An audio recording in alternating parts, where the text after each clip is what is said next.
안녕하십니까. 이번에 국어 발표하게 된 유범선입니다. 먼저 차례를 살펴보면 계획, 과정, 그리고 결과 및 소감에 대해서 얘기를 해보겠습니다. 저는 먼저 국어 시간에 배웠던 정읍사라는 시를 배우면서 고전 시가에서 사물을 대하는 화자의 태도에 대해서 배우게 되었는데, 이때 다른 고전의 시가에서 자연물을 대한 태도가 어떻게 다를까 하는 궁금증으로 이 탐구를 시작하게 되었습니다. 그래서 저는 다른 고전 시가에 사용된 자연물의 의미나 혹은 달의 의미에 대해서 탐구를 해보는 시간을 가져보도록 하겠습니다. 먼저 정읍사라는 시를 알아보겠습니다. 정읍사의 형식적, 관례적 특징을 먼저 알아볼 건데, 정읍사는 고려 가요로 백제시대 때부터 불려왔던 노래입니다. 현재의 시와는 달리 정읍사는 단지 시로 끝나는 것이 아니라 율동이나 춤 등 여러 가지가 복합적으로 융합된 문학입니다. 정읍사는 기, 서, 결 세 부분으로 나눠지며 어느 행상인의 아내가 쓴 시로 남편의 안위를 걱정하고 무사 귀가를 기원하는 시입니다. 정읍사는 고려 가요지만 여엄구를 제외하면 시조의 기원이 되는 형식을 가지고 있습니다. 다음으로는 내용상의 특징을 알아보겠습니다. 앞서 말했지만 이렇게 여엄구를 제외하면 시의 기본 형식 갖고 있는데, 이 여엄구는 이렇게 어기야 어강들이와 같은 걸 말합니다.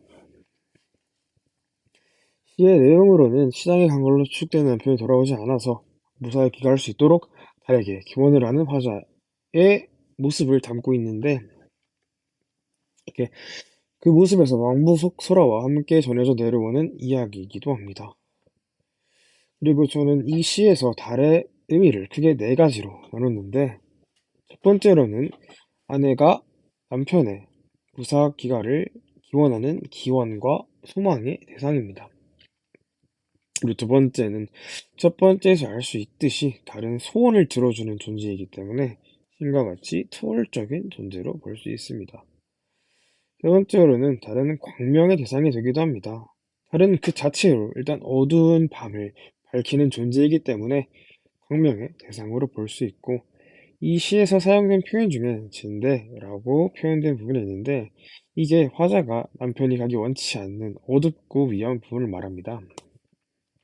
달은 이와 대비해서 밝음을 보여주기 때문에 여기서 명암 대비가 나타나고,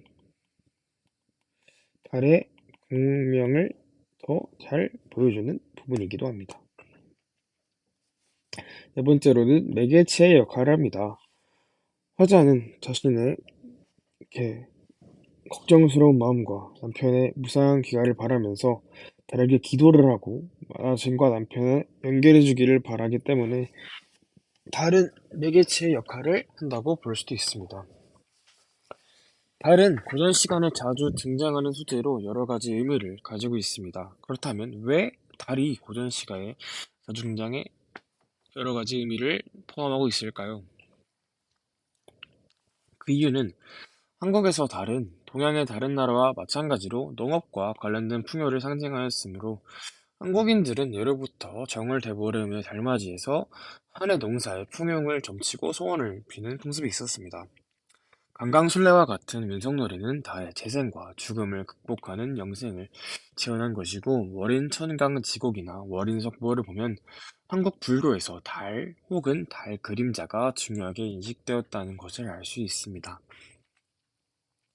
불교에서 달은 밝고 원만하되 한 모습을 고집하지 않고 세상 어느 곳이나 같은 밝음으로 비춘다는 점에서 진리의 보편성을 상징합니다. 또한 달의 부드러운 빛은 여성적인 서정성과 조화로움을 보여주기도 하고, 차가운 느낌은 외로움과 슬픔, 정한의 서정을 환기하기도 합니다.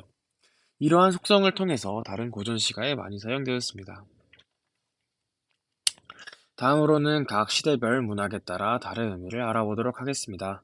먼저 향가입니다. 향가는 신라 가요로서 형철을 보게 된 노래인데, 달이 사용된 향가의 예시를 통해서 달의 의미를 알아보겠습니다. 첫 번째는 원왕생가입니다. 원왕생가의 내용은 화자가 달에게 경락왁생을 간절히 바라는 마음을 부처에게 전해줄 수 있도록 의탁하는 내용입니다.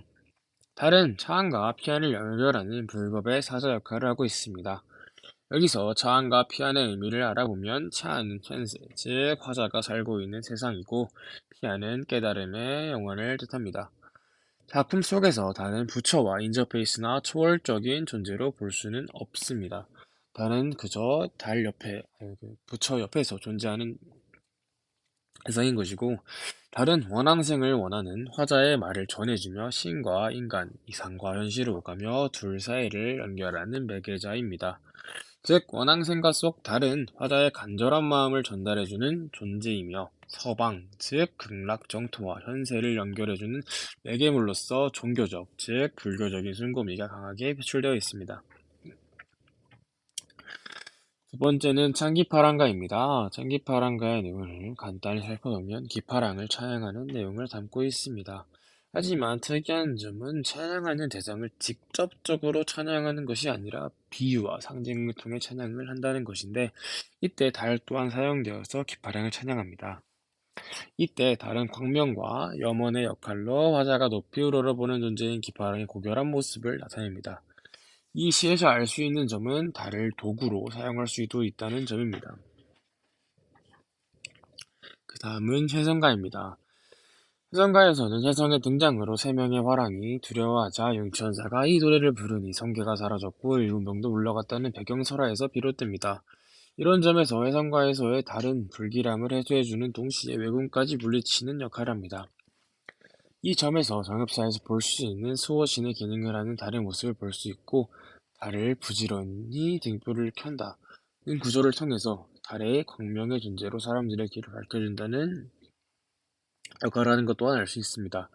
화랑과 관련된 달 신앙은 신라인들이 지향하는 이상적인 세계관과 달 신앙이 화랑을 통하여 나타납니다.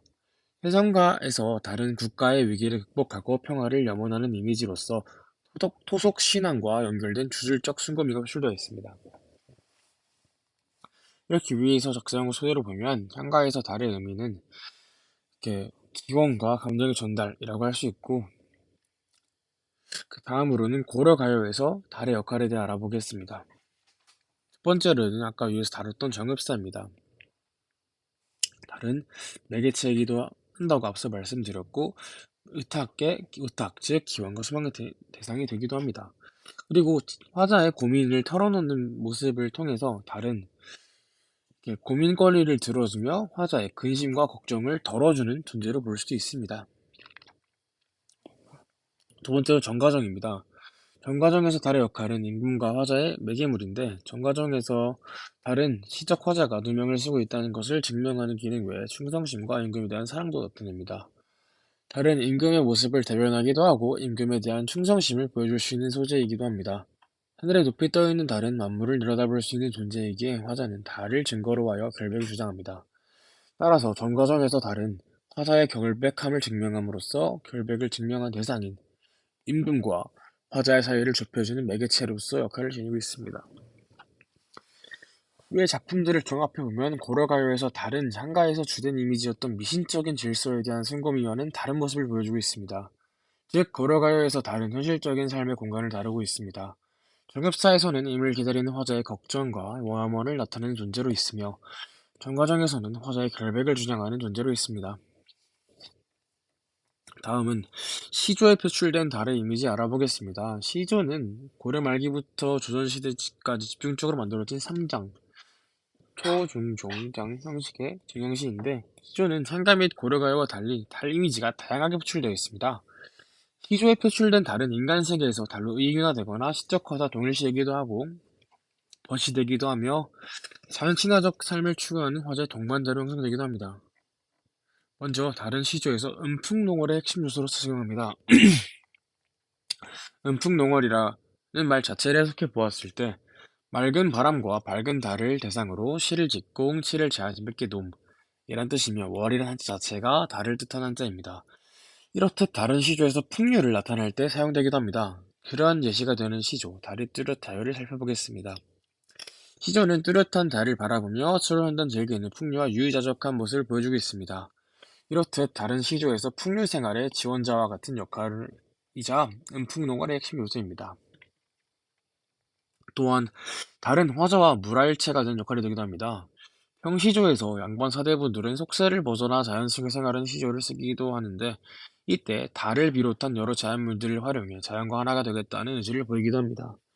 그 예시로는 10년을 경영하여 라는 시조가 있는데 이 시에서 화자는 초려삼간을 짓는다고 말하며 소박한 모습을 보여주고 등장에서는 세 개의 방의 달, 평풍, 화자가 각 한 방에 살며 자연과 자신을 동일시하는 모습을 보여줍니다. 분장에서는 자연과 하나 된 물화일체의 모습을 보여주는데 이때 달 또한 화자가 지향하는 자연의 모습이며 화자와 물화일체된 대상입니다. 다음으로는 시조에서 그리운 임을 나타내기도 합니다. 황금에 상천의 밤이 드니 라는 시조에서 화자는 먼 데서 개 짖는 소리를 듣고 혹여나 이미 찾아왔나는 마음에 나가보지만 차가운 달만이 떠있는 밤하늘을 바라보게 돼 외로움과 허망함을 느낍니다. 이러한 화자의 모습은 밤하늘에 달을 보고 짖는 개와 중첩되며 화자가 나무라고 있는 개는 사실 화자와 동일한 것입니다. 그리하여 이 시조에서 달은 자신을 찾아왔으면 하는 임의 상징이라고 할 수 있습니다. 위에서 제시한 작품들을 종합해보면 시조에서 표출되는 달의 이미지는 향가, 고려가요에 비해 절제된 모습으로 화자의 감정을 표현합니다. 즉 향가나 고려가요에서 달은 신비스럽고 초월적인 인간이 다룰 수 없는 존재였다면 시조에서 달은 더욱 인간에게 친근한 존재가 되었습니다. 이제 마지막으로 달 이외의 고전 시가 속에서 의미있게 사용되는 자연물에 대해 알아보겠습니다. 유선도의 오우가라는 시 속에서는 여러 자연물들이 표현되어 있는데 그 시를 통해서 알아보겠습니다.